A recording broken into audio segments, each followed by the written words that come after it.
Bismillahirrahmanirrahim. Assalamualaikum warahmatullahi wabarakatuh. Okay, Alhamdulillah hari ini kita boleh bertemu lagi dalam sesi PDPR kita yang seterusnya. Okay, baik. Hari ini kita akan membincangkan lagi, masih lagi dalam bab 8, okay, iaitu berkenaan dengan keradioaktifan. Okay, dalam bab keradioaktifan. Okay, apa yang kita akan bincangkan hari ini ialah 8.4. Okay, iaitu kegunaan sinaran radioaktif. Okay, kita dah tengok sebelum ni sejarah keradioaktifan, kita dah kena dengan atom, kita dah kena dengan ion, kita dah kena sinaran radioaktif, okay, sinaran mengion, okay, bahan-bahan atom, bahan-bahan radioaktif. Dan hari ni kita nak tengok, dan kita pernah tengok juga berkaitan dengan separuh hayat bagi setiap bahan ataupun sinaran radioaktif. So hari ni kita akan tengok berkenaan dengan kegunaan sinaran radioaktif.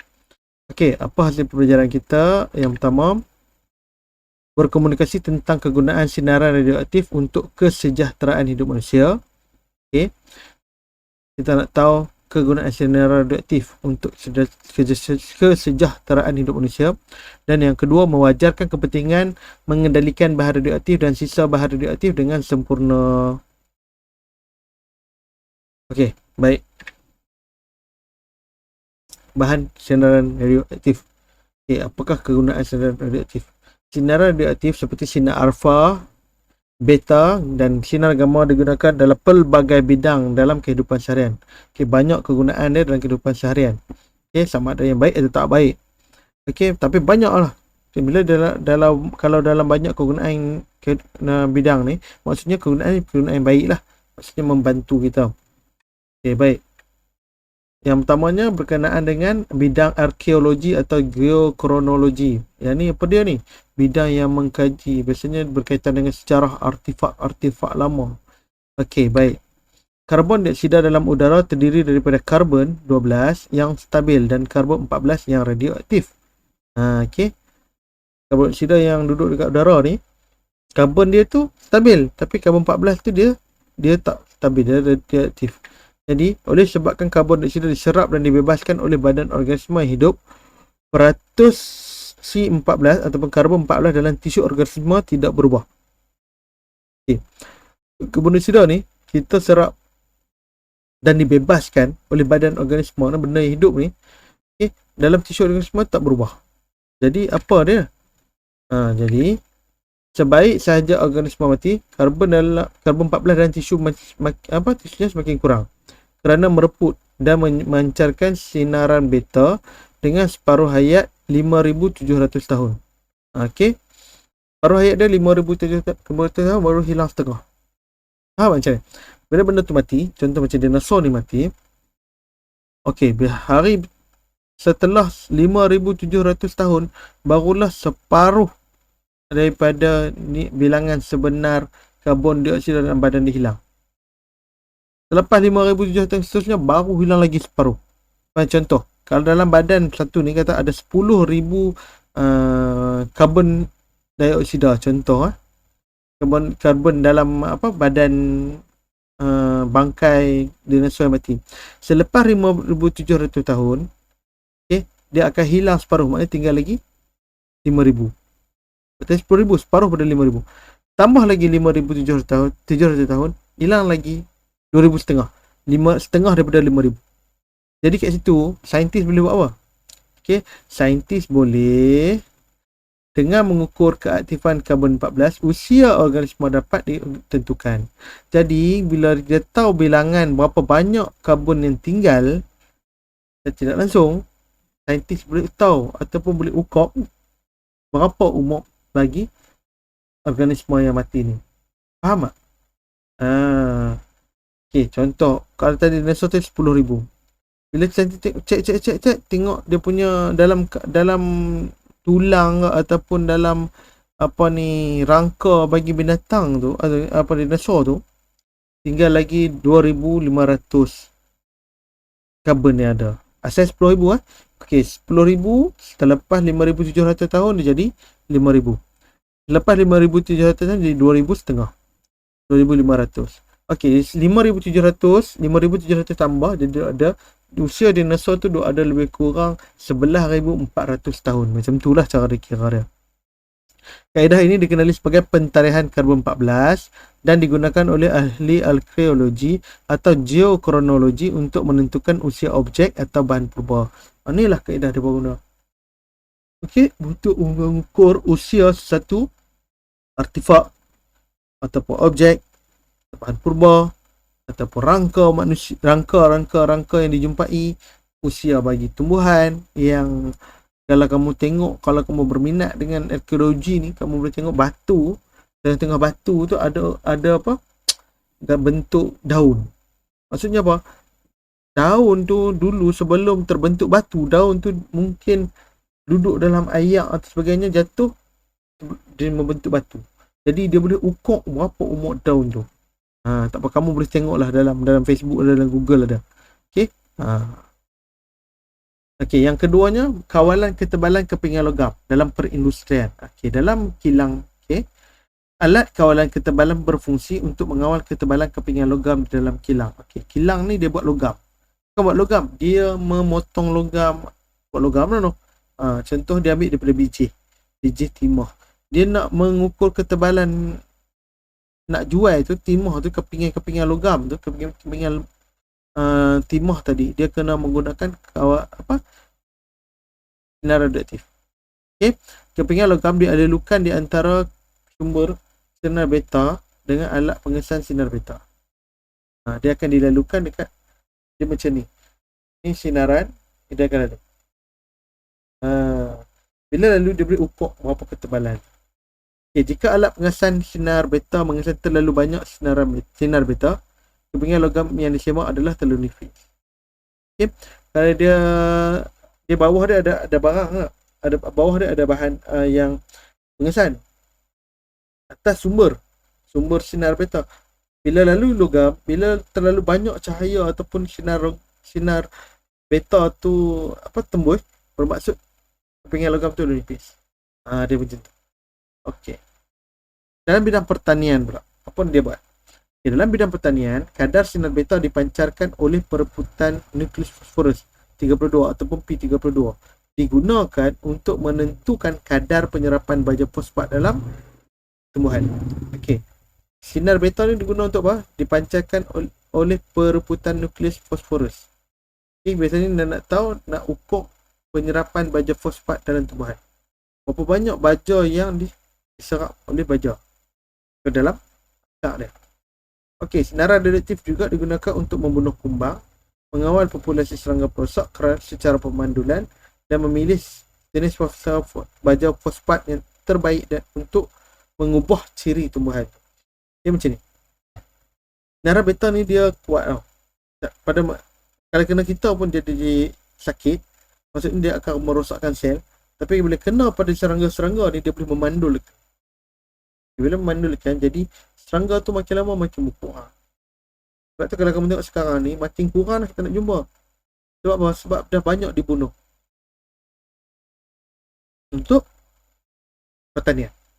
Okey, tadi kan kita tengok tadi, dia gunakan sinar beta untuk mengetahui penyerapan baja fosfat. Okey, jadi kita boleh tahu pula dengan teknologi ni, kita boleh tahu berapa baja fosfat yang mana sesuai untuk pokok.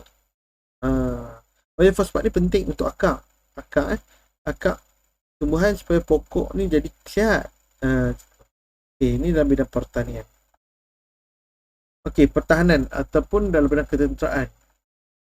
Dalam bidang bahan radioaktif juga boleh digunakan dalam bidang pertahanan seperti bom nuklear. Tengok apa yang berlaku dekat Jepun, Hiroshima dan Nagasaki. Okay, dia menggunakan Amerika Syarikat menggunakan bom atom dijatuhkan kepada Jepun. Okay, dia jatuh berapa ratus ribu mati, dekat 1 juta orang, 2 juta orang yang mati. Dan kesan dia sampai sekarang. Okay, selain haba, sinaran radioaktif yang dibebaskan dalam letupan bom nuklear memusnahkan hampir semua tumbuhan, semua hidupan termasuk manusia, dan kesannya wujud untuk beberapa generasi. Sampai sekarang kalau kita pilih Hiroshima dan Nagasaki, masih kekal kesannya. Sebab sinaran radioaktif ni dia akan sentiasa keluar. Dia akan sentiasa memancar. Keluarlah memancar. Mancar, dia tembak neutron, mancar sentiasa, dan wujud sehingga beberapa dinasti. Sejak 1945 sampai 2001 dah 63 tahun lebih, 73 tahun lebih pun masih lagi. 74 tahun kan? 74 tahun masih lagi. Okay? Dia mengeluarkan sinaran. So, masih lagi tanah tu tak boleh ditinggal. Tak boleh, orang siapa pun tak boleh duduk kat Nagasaki dengan Hiroshima. Kamu boleh Google lah. Sebab apa? Kesar radioaktif. Okey, pengawetan makanan. Okey, logo Radura digunakan untuk melabel makanan yang diawet dengan sinar radioaktif seperti sinar gamma. Okey. Sinar gamma digunakan dalam pengawetan makanan seperti buah-buahan untuk membunuh bakteria dalam berkara-berkara. Dia macam ni. Pokok, kalau kamu tengok pokok-pokok yang jenis berbuah, kemudian dia boleh mengeluarkan pucuk daripada buah tu, contoh macam pokok strawberry, bawang kan, bawang yang kita import daripada India kan. Nak mai ke Malaysia, nak mai daripada India tu dia naik kapal tau.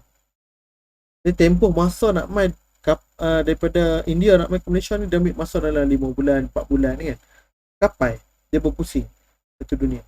Jadi bila macam tu, pokok-pokok ni kemungkinan boleh bertunas. Maksudnya boleh menghasilkan anak pokok yang baru. Sebab nak sampai tu lambat kan. Jadi apa cara dia? Cara dia dengan menggunakan sinar gamma. Bila bubuh sinar gamma, pokok tu jadi tak bertunas. Faham tak? Bawang sampai Malaysia tak bertunas. Padahal dia dah naik. Berapa lama dah naik kapal? Kan cuba kita tengok bawah kan, kita ambil daripada pokok. Berapa lama sangat dia akan rosak atau busuk kan. Tapi bawang berapa lama dia sampai ke Malaysia tak rosak. Sama juga dengan kentang. Kalau macam ni buah strawberry ni, okey, dinalukan sinar gamma supaya dia membunuh tunas-tunas. Okay, faham Okey. Perubatan. Daripada perubatan apa pula? Sinar gamma daripada cesium 137, CS137 atau kobalt 60, CO60 digunakan untuk membunuh sel kanser. Okey. Sinar radioaktif juga digunakan untuk menentukan tempat bekuan darah dengan natrium N24 ataupun Na24, merawat tumor dalam otak, titanium 99, TC99 dan membasmi kuman dengan kobalt 60, CO60. Okey, dia akan basmi kuman lah, maksudnya membunuh kuman dan merawat kelenjar tiroid dengan iodin 131. Okey, siapa yang ada penyakit tiroid dia akan gunakan dengan sudaran. Okey, pada iodin 131. Okey, dia ada natrium 24, titanium 99, kobalt 60 dan iodin 131. Ini dalam bidang perubatan. Okey, langkah keselamatan dalam pengendalian sumber bahan radioaktif dan juga sisa radioaktif. Okey, yang pertama je menyimpan sumber radioaktif atau sisa radioaktif dalam kotak berdinding plumbum yang tebal. Jadi cara nak simpan sumber radioaktif atau sisa dia kena masukkan dalam tong ataupun kotak berdinding plumbum yang tebal. Ada tong ataupun kotak khas. Yang mana plumbum tu tebal. Sebab apa plumbum? Sebab sinaran radioaktif sampai panjat gamma pun dia tak boleh menembusi plumbum yang tebal.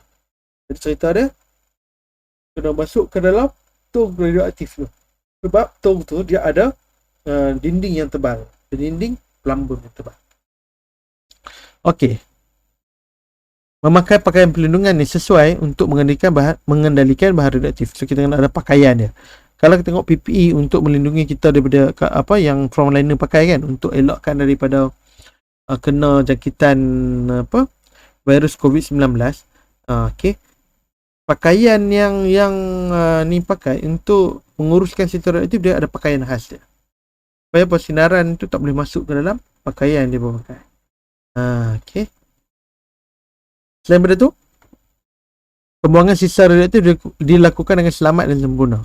So bahan radioaktif yang telah digunakan, Malaysia mungkin tak ada lah, tapi yang ada macam Jepun, Filipina, mana lagi negara-negara USA kan, Amerika, negara-negara macam ni dia perlukan tenaga Sweden. Okey, dia akan simpan dan dilakukan secara selamat. Okey, dalam tong lah. Okey, selain daripada tu, bahan radioaktif diadang dengan kepingan plumbum yang tebal. Diadang ni maksudnya dibasukkan ke dalam ni macam ni dalam blok-blok plumbum ni dalam ni ada bahan radioaktif. Sebab dia bahan radioaktif ni dia boleh mengeluarkan sinaran yang berbahaya. Okey, jadi kepingan plumber ni lah yang dapat mengelakkan daripada sinaran tu terkena pada kita atau terkena pada orang yang bekerja di kawasan tu. Okay, baik.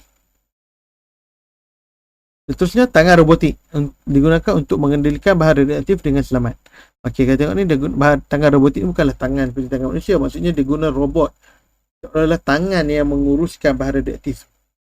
Dia nak pindahkan bahan radioaktif ke mana, dia menggunakan bahan radioaktif. Kalau tengok dekat sini, kalau kamu tengok ni gambar orang macam orang ni. Orang ni lah saintis tu. Saintis tu dia mengawal robot, tangan robot ni untuk pegang bahan radioaktif. Sebab kita kalau pegang berbahaya. Okay, baik.